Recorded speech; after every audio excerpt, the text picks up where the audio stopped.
Hello, this is Our Heritage. This is a new program that we're doing that focuses on the Heritage Station Museum and the Coffee County Historical Society. We will be focusing on Coffee County history. We will have guests each month that will explain a certain area of our history or a certain person or a certain event.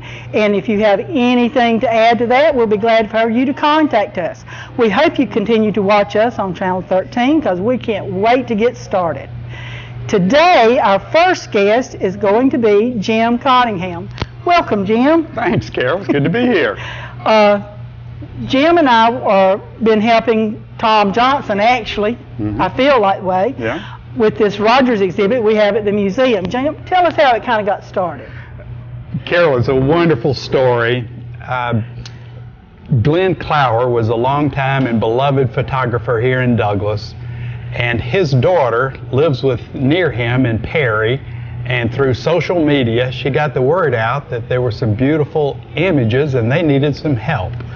And Tom Johnson from Douglas, lives now in Wadsworth, got word about it and contacted her immediately. Next thing we knew, the project was underway. I was so excited when Jim told me about this because we had been planning a then and now exhibit for Coffee County photography because I had some pictures of old businesses in town and we were going to do a then and now situation, and this just seemed like a gift from God. So everything just seemed to roll. We found in the archives in the museum additional negatives from the 60s. We found paraphernalia and advertising items from Rogers Studio. It just seemed like everything just fell in place so beautifully. It really did, Carol, and when Tom and I found out that you'd already scheduled an exhibit for the summer of 2015, that put the pressure on us to go ahead and get things going. I'm good at putting pressure on you. Well, I'm pretty good at that. Good. So we had a turnout with the exhibit open June the 4th. The Clower and Rogers family was here the entire weekend. We had the largest crowd at this museum since we had our grand opening last August. Everybody came. They wanted to see the guy that took their high school pictures, their wedding pictures. The family was all here. We had a great time, good social event, and everybody seemed enthused with what was going on. It was terrific. It was a fun day. There are several pictures here that we have no idea who they are or exactly where they were. So if you'll come by the museum and take a look, maybe you or your ancestors were part of that. And we would be glad for you to come by. Yeah, that's great. There's been a lot of fun connections grow out of the pictures. Carol, the initial things that were found were some huge 8x10 glass negatives. Right. And there were 60 of them. And to see those emerging one by one, some familiar faces and familiar scenes, others were just clueless. No, it was somewhere here in the area, but so a lot of work yet to do. And I was amazed when they said they had found more. And we're starting a new exhibit that I'll talk about a little later in August. And there was another just fell in our laps, like this is the opportunity. Yeah, that's great. So after the 60 plus glass plate negatives, another 200 negatives of safety film, same size, and a lot of them the same era, going back from like the early 19-teens up through the 1930s.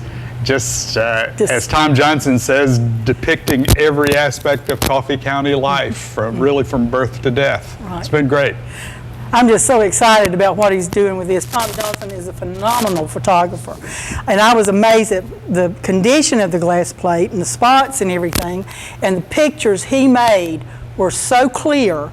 It was as if you had done it yesterday with a fancy digital camera. That's right. It's remarkable. And the technology that was being used in 1908 just yields splendid results a century later. Wonderful. It's great. Wonderful. Yeah. So we would appreciate you coming by, and we thank you for all your help with this exhibit. It's been a pleasure. You have worked for me very hard this last few months, and I appreciate it. I've enjoyed every minute of it, Carol. It's been an honor and privilege. And we invite everybody to come by and see this wonderful exhibit.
Welcome back. We are so proud today to have Miss Robbie Ingram here.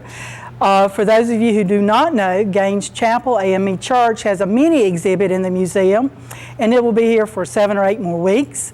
And she's here today, and we're going to discuss the history and the influence that Gaines Chapel has had on our community.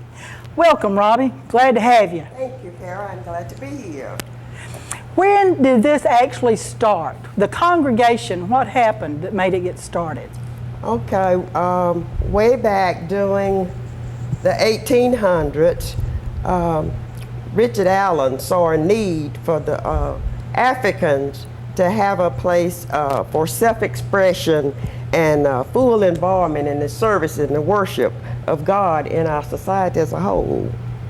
So that was one of the big reasons why they started the African Well, fantastic. Where was the first one in Douglas? Our first church in Douglas was down near the railroad, which they call Buck Quarters. Buck Quarters down there. Okay. Was it a mission or a church? Our first church was called the Douglas Mission African Methodist Episcopal Church South. Oh, fantastic. That's wonderful. It's a mission church. What year was this? And this was in 1890.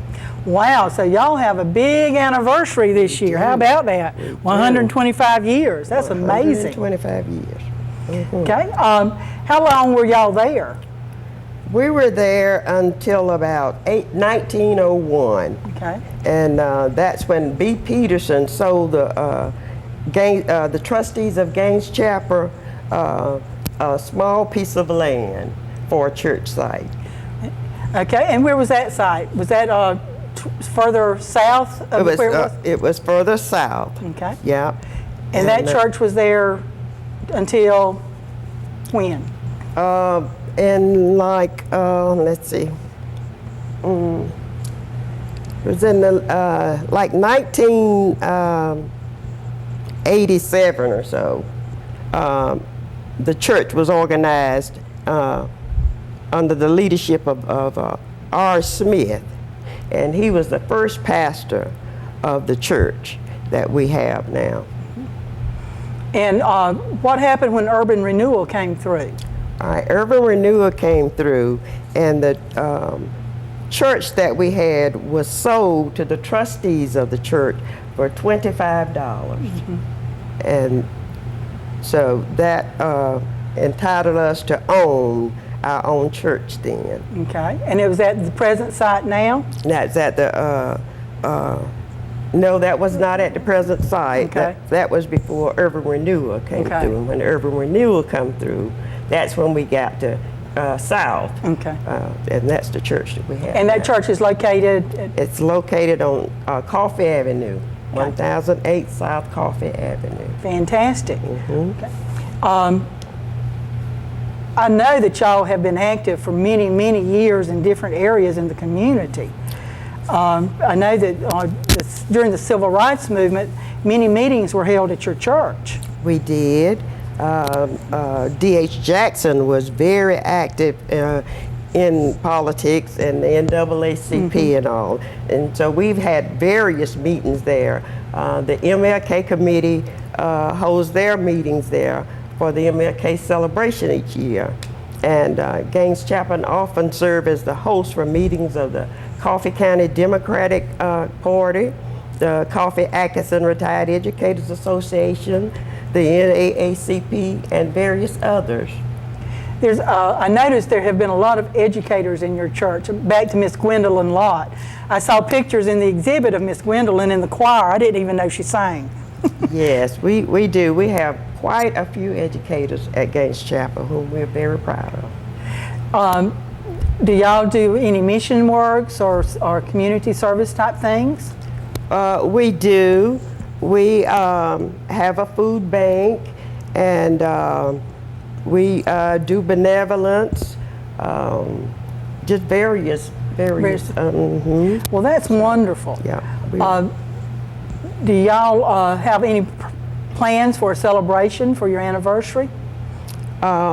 We had our celebration in March. Okay. Right now we are doing our Vacation Bible School this week, each day from 6 to 8. Okay. And we have a pew rally coming up, and we have a Family and Friends Day coming up, and Women's Day. We're Very pretty active. busy. Very Pretty active. busy. Very good. Yes. What are some of the family names that have been at that church for several years? Some of our older ones were the Cutnose, and I can't remember all those people. You weren't born. I know, Father Miles. Some of our founding members were Father Miles and Brother George Ross and Brother Dave Cutno and Brother George Copeland and Brother George Moore. Those were some of the older ones that's going on now. Well, it's great to see a church. We are starting a thing with Heritage Churches in Coffee County, and I talked to Yvonne Clay about it, and she said, oh, our church is old. I said, well, you need to let folks know. So she volunteered to put up the exhibit, and it is just wonderful. It's a very I hope nice folks come by to see it, because it is quite a look back at a very active and involved church and group of people. Yes. And we thank you for coming today, Robbie. And I'm glad to be here, and you all come on by Gaines Chapel. Our doors are always open. You're And I welcome. always have a wonderful time there when we have our meetings. Good. Great. Good. Thank you very much. You're welcome.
Welcome back. I am so excited about this next guest.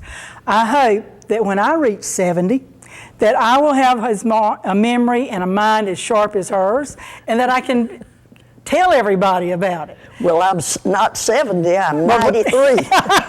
I was being kind. Mary Clyde Scott is here today to talk to us about Douglas. Yes. And she is going to be coming every month for several months, because I hogtied her into doing this. And we're going to discuss different aspects of Douglas history and the things and the old buildings and that kind of stuff. Like she said, she's over 70, so she was here for a while. So, what are we going to talk about today? Where are we going to start? Today I thought I would tell you something about the hospitals of Douglas and the early doctors who Oh, were here. fantastic. Yeah. So old Dr. Sibbett was probably one of the first doctors to come to Douglas. And old Dr. Sibbett, his wife was Amanda Graham, and he came from North Carolina. They went first to Hazelhurst and then to Broxton. Oh. And then when we got the train, I guess he decided Douglas was going to grow a little bit, so he came over here in the early 1890s. And so after he got